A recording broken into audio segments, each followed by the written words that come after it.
I'm talking about they were fighting. Here comes this old shepherd boy, ruddy as all giddy up. Didn't have the body, but had the heart. Again, he did not have the body, but he had the heart. Which is better? To be a man of valor or to be a man of faith? Because at the end, your body is going to disintegrate. Your faith moves you from one world to the next. Not how big your biceps are. The lion had it all. He had an undefeated track record until he ran into the one that believed in Jesus. Then his time was obsolete. It was over. But I want to focus on what David had. I don't want to focus on the smooth rocks that he picked up. I don't want to focus on the sling that he had. I want to focus on the faith that he carried. I want to focus on the faith that he carried. That faith was the weapon. That was the real weapon. That was the weapon that had already gave him the victory before he naturally grabbed it. It was the faith that devoured the plan of his enemy. It was the faith and what he had spoke that made him become victorious before it was evidently seen. Are you understanding? And we, as people of God, the scripture says that the just shall live by faith and not by sight. So we are faith people. We are children filled with faith. Faith in God. Are you hearing me? Faith in the Father. Faith in the promises of the Father.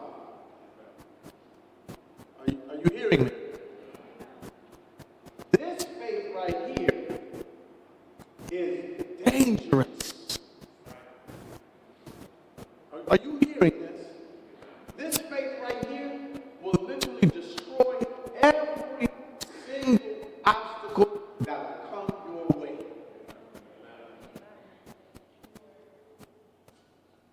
Your mouth, when it is applied in the right mode, is fire to the enemy's camp. It's destruction. It's destruction. It's destruction. There is nothing that you cannot go through. There is not a challenge. There is not a sickness.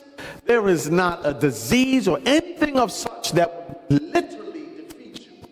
When you know, if you're going to talk about something, if you're going to gossip about something, if you're going to say something, talk about Jesus.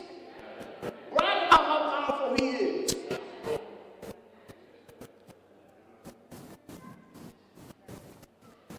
If you're going to keep your mouth flip-flapping,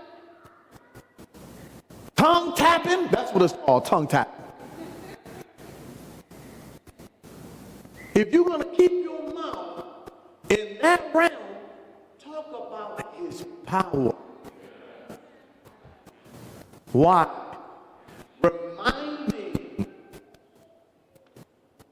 You'll be reminding the enemy of his constant defeat. And you'll move God every single scenario. You'll move him. You will move God in every single situation. You will move him.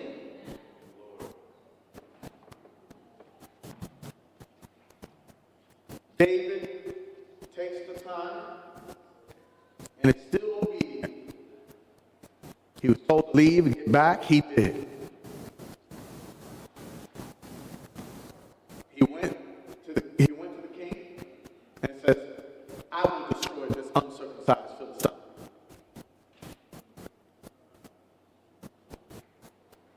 He went over. The king said, all right, go ahead. David considered not how big he was built. He considered not the word that was against him.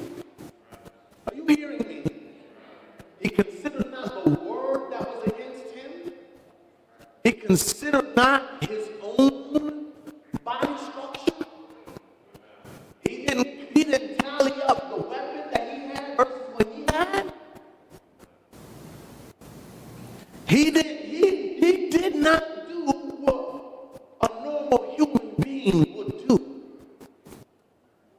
I don't know. I can't go out there, man. That dude's been killing people left and right. That's what a normal, faithless human would say. I don't know. I mean, we've been losing. How many people died already? And hit. Ooh, that's gonna be a tough one right there. I don't know if I can do it. We take into accountability the doubts because we are hooked on what we see. Yes, we are. We are hooked on what we see, and we're also hooked on what we hear, and we're also hooked on what we feel. For that, instead of the word guiding us as it should, Satan does. Now you might not think to yourself that the enemy, how can the enemy guide me one day and God guide me the other? That's a perfect question to ask. That's a perfect question to ask. It's because we are not aware spiritually of what we are encountering. Are you understanding me? We are not aware spiritually. And when we hear things like this, hear me, you must take into consideration what action did I take that would make place for the enemy to come in. Are you hearing me? Now, I'm not here to go ahead and bash you, whatever the case might be, you know what I'm saying? But to make you feel as if you lost your salvation. No, I want to educate you. I want to educate you. You know, spiritual warfare first starts off with rejection of the word. And I'm going to show you in the word of God. Quite frankly, to be honest with you, we don't realize how many times we reconsidered about listening to the word.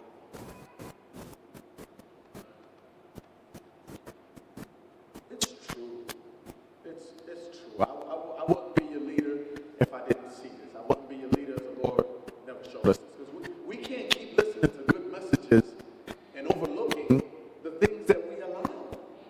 As if one message one day is going to hype us up so much to the point that we never have to deal with that again. We can't deceive ourselves to act the saints of God. That's not the way salvation is. That's not the way salvation is. But we gotta wait one day, I still believe. And then something happens and we're not even spiritually aware of when we need to repent, what we need to say I'm sorry for. We're not aware. There are things that we allow ourselves to go through.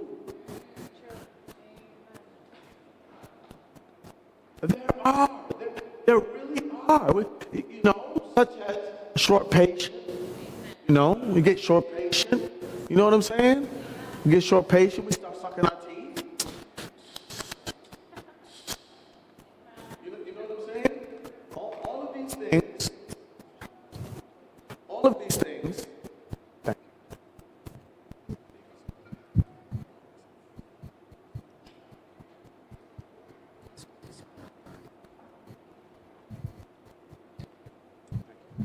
All of these things are really meant for us to view our lives. Okay, let me explain this to you. Let me explain this to you. my soul. My concern is my soul. My concern is going with Jesus. That's my concern.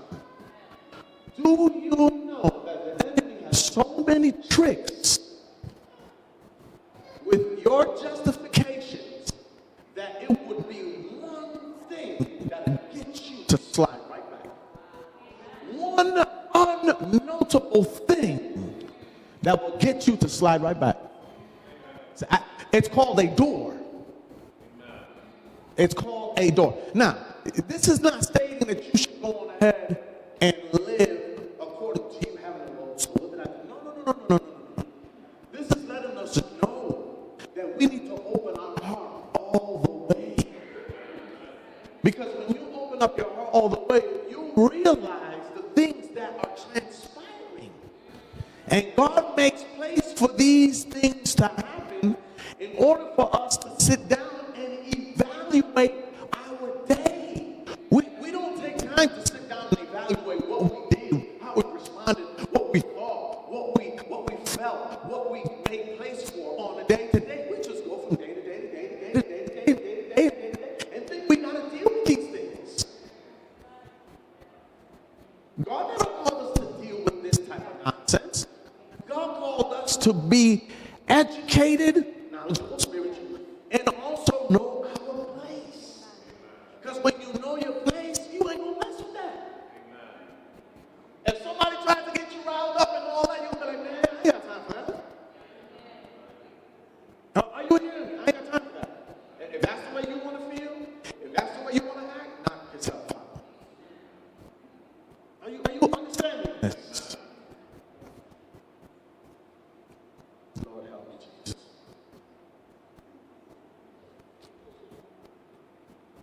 Look what he says now. I want you to see Galatians chapter 3, verse 6.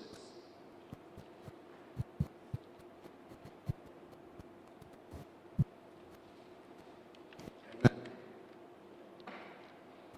And I want to bring this to your attention.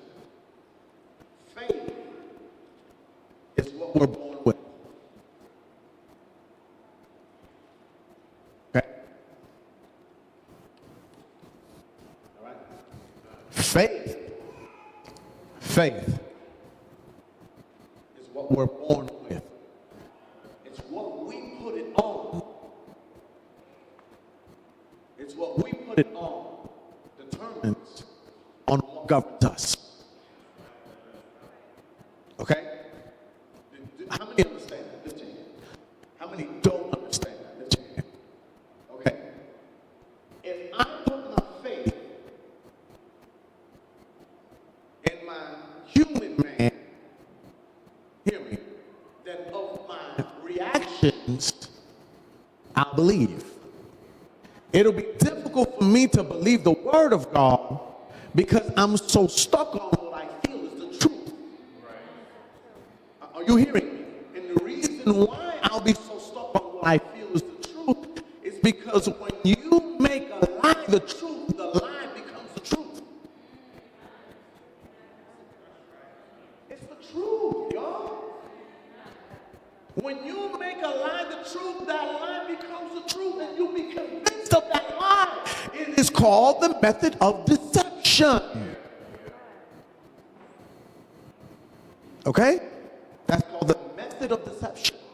It feels so real that it is real to the person that believes it.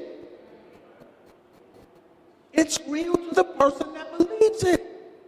They put their faith, their assurance, their conviction that what they feel is the absolute truth about them or about the person. If I had a problem with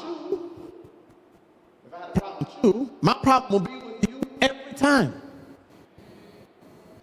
Hear me. If I had a problem with you, I'm just saying, I don't have a problem with Brother Corian, just to let y'all know. If I had a problem with Brother Corian, every time I looked at Corian, whatever I had a problem with Corian will always illuminate. If I had a problem with his character, every time that character showed up, I'd have a problem with it. with it. And that problem will not leave. It don't leave when you say, I'm sorry, or when you say, forgive me. It leaves when it's out of your heart.